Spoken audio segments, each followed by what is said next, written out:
Hello everyone. तो पिछले chapter में हमने देखा कि जब प्रिंसेस मुदान सू की बहुत ज्यादा बेइज्जती करने लगती है तो लियो सामने आते हुए कहता है कि सू एक बहुत ही अच्छी लेडी है। तो चैप्टर के स्टार्ट में प्रिंसेस मुदान कहती है, क्या लेडी सू, और वो भी एक अच्छी औरत? क्या तुम पागल हो गए हो? क्या तुमने नहीं सुना कि लेडी सू अपना सारा समय अलग अलग लोगों के साथ बिताती है? वो अनपढ़ और बददिमाग है, आखिर उसके बारे में ऐसा भी क्या अच्छा है? क्या मैं उससे हर मामले में बेहतर नहीं हूँ? सू चिढ़ाते हुए कहती है, देखो तो जरा बोल कौन रहा है। हजारों पापियों के मरने के बाद तुम्हारा जन्म हुआ होगा। तुम्हारे जैसे किसी इंसान का हमारे इस देश में होना कितने शर्म की बात है। मैंने तो सुना था कि तुम्हारा हस्बैंड अब तुम्हें नहीं चाहता, यहाँ तक कि उसने तुम्हें तलाक भी दे दिया था। फिर 30 की उम्र में तुमने मार्क्यूस लू से शादी की, जिसने लगभग खुद को मार ही डाला।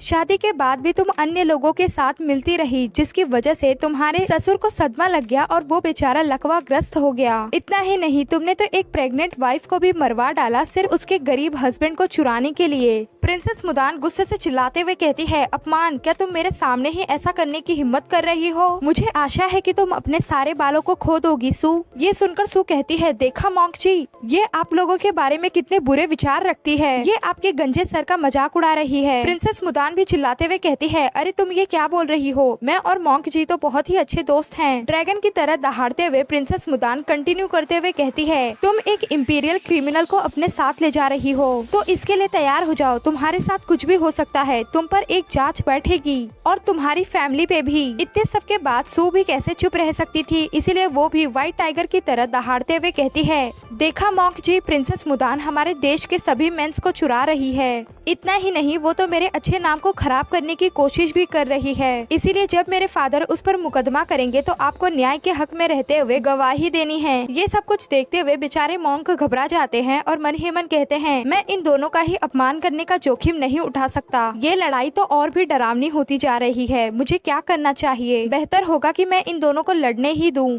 कुछ टाइम बीतने के बाद भी वो दोनों नहीं रुकी होती हैं। ये देखकर बेचारे मॉन्क ताली बजाते हुए कहते हैं, चुप हो जाओ तुम दोनों। अगर तुम दोनों चाहती हो कि मैं न्याय करूं तो ठीक है। हमारे बौद्ध धर्म में एकाग्रता को बहुत माना जाता है, तो तुम दोनों बारी बारी एक दूसरे को उकसाना, और जो भी पहले अपना ध्यान भटका लेगा और बिना कहे नहीं रह पाएगा वो हार जाएगा। ये सुनते ही वो दोनों हामी भर देती हैं कि हम इसके लिए तैयार हैं। प्रिंसेस मुदान कहती है, ठीक है फिर, सबसे पहले मैं जाऊंगी।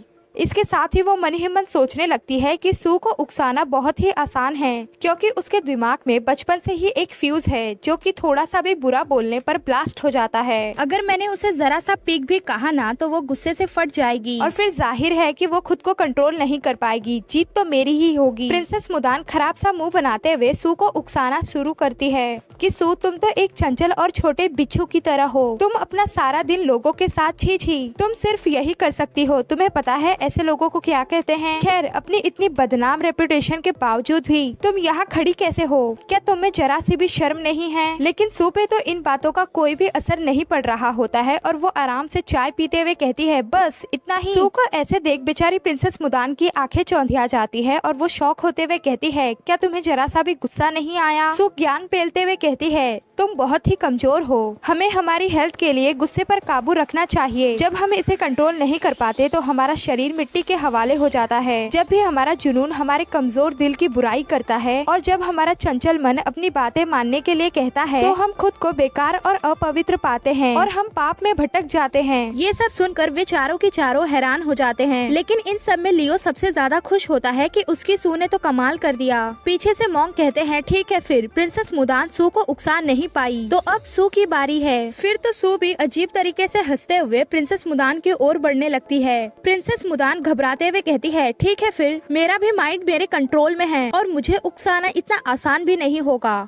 सू धीरे से कहती है, प्रिंसेस मुदान, क्या होगा अगर मैं आपको ये बताऊं कि आपके पति ने आपको धोखा दिया है? मुझे पता है कि आपके पति के कमर के नीचे एक लाल कलर का निशान है जो कि उसे बचपन से ही है। ये सुनकर प्रिंसेस मुदान शॉक हो जाती है और गुस्से से चिल्लाते हुए कहती है, क्या तुम घटिया बेशर्म सू, और वो शैतान, उसने मुझे धोखा दिया? मुझे बताओ कि तुमने उसके साथ कब कांटेक्ट किया? मैं तुम्हें मार डालूंगी सू।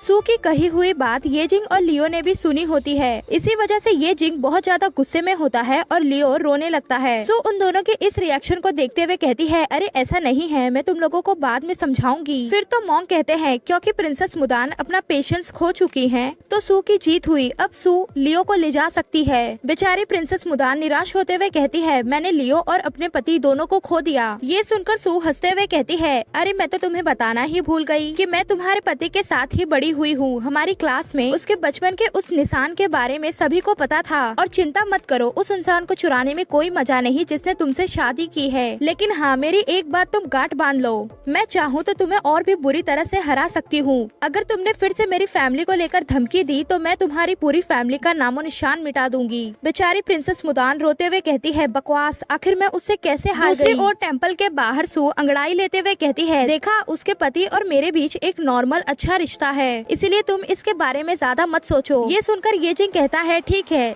लेकिन लियो मन ही मन सोच रहा होता है कि मुझे तुम पर विश्वास है, तुम्हें एक्सप्लेन करने की जरूरत नहीं है।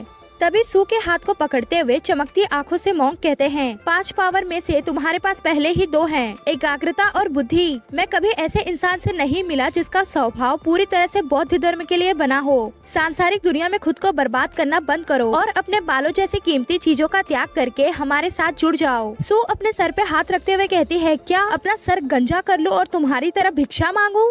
मॉन्क सू को पीछे हटते देख उसके हाथों को अच्छी तरह से पकड़कर कहते हैं, जब तुम एक बार बौद्ध धर्म अपना लोगी तो मुझे यकीन है कि तुम बहुत ही महान काम करोगी। आखिरकार मुझे एक लायक उत्तराधिकारी मिल गया है। लियो सू के सामने आते हुए कहता है, ये आप क्या कह रहे हैं मॉन्क जी? सू पहले से ही मेरी मंगेतर है, आप और मैं तो पुराने अच्छे दोस्त है, फिर भी आप मेरी शादी तोड़ना चाहते हैं। तभी वहाँ पर और भी ढेर सारे मॉन्क आ जाते हैं और अपना वो पुराना मॉन्क जो कि उन सबका सीनियर है डराते हुए कहता है, लियो, जो कि हम एक दूसरे के पुराने दोस्त है तो क्या तुम इसके लिए हामी नहीं भर सकते? लियो तो बहुत ज्यादा घबरा जाता है और कहता है, चिंता मत करो सू, मैं तुम्हें बचा लूंगा। लेकिन सू घबराते हुए कहती है, ये कैसा बौद्ध टेम्पल है, बिल्कुल घोटाले जैसा। ये जिंग दूर से देख रहा होता है कि वो सीनियर मॉन्क सू को अपने बौद्ध धर्म में जोड़ने की कोशिश कर रहा होता है। ये जिंग मन ही मन सोच रहा होता है कि यहाँ पर ढेर सारे ऐसे मॉन्क है जो कि लड़ना जानते हैं, मुझे इन्हें चकमा देना होगा, मुझे पता है कि मुझे क्या करना है। फिर तो ये जिंग अपनी स्वॉर्ड निकालता है और एक स्लैश मारते हुए उन सारे मॉन्क को पार करके उनके पीछे खड़ा हो जाता है और उसके ऐसा करते ही बेचारे सारे मॉन्क के कपड़े फट जाते हैं। कुछ जूनियर मॉन्क जो कि अभी भी अच्छी तरह से अपनी फीलिंग्स को कंट्रोल नहीं कर पाए हैं, वो शर्माने लगते हैं और सू अपनी आंखें बंद करते हुए कहती है, नहीं नहीं, मुझे ये नहीं देखना। उसके बाद तो ये जिंग उन सारे मॉन्क के टकलों पर पैर रख के लियो और सू को लेकर वहाँ से भागने लगता है। पीछे से वो सीनियर मॉन्क खुद की इज्जत को ढकते हुए चिल्लाकर कहता है, मैं तुम्हें ढूंढने के लिए वापस आऊंगा लेडी सू, इस बारे में तुम सोचना जरूर। नेक्स्ट सीन में हम देखते हैं सू के मेंशन में ये जिंग गुस्से से चिल्लाते हुए कहता है, लियो, क्या तुम नहीं जानते कि इस टाइम पे तुम एक क्रिमिनल हो? तो आखिर तुम लोगों की नजरों में आते हुए टेम्पल कैसे चले गए? लियो माफी मांगते हुए कहता है, हाँ ब्रदर, मुझे पता है। सू भी कहती है, लियो देखो, तुम्हारी पूरी फैमिली को इस टाइम पे किंग ने देशद्रोही करार किया है, यहाँ तक कि तुम दोनों को पकड़ने का आदेश भी जारी किया गया है, इसीलिए तुम्हें इस टाइम पर टेम्पल जैसी भीड़ भाड़ वाली जगहों पर नहीं जाना चाहिए। तो क्या मॉन्क सच में सू को एक नन बना देने वाला है? और क्या इतनी बेइज्जती होने के बाद प्रिंसेस मुदान शांत हो जाएगी? इन सारे सवालों के जवाब हम जानेंगे आगे के चैप्टर्स में। आप लोगों को ये चैप्टर कैसा लगा कमेंट में बताइए, लाइक कीजिए, शेयर कीजिए और प्लीज सब्सक्राइब कर लीजिए।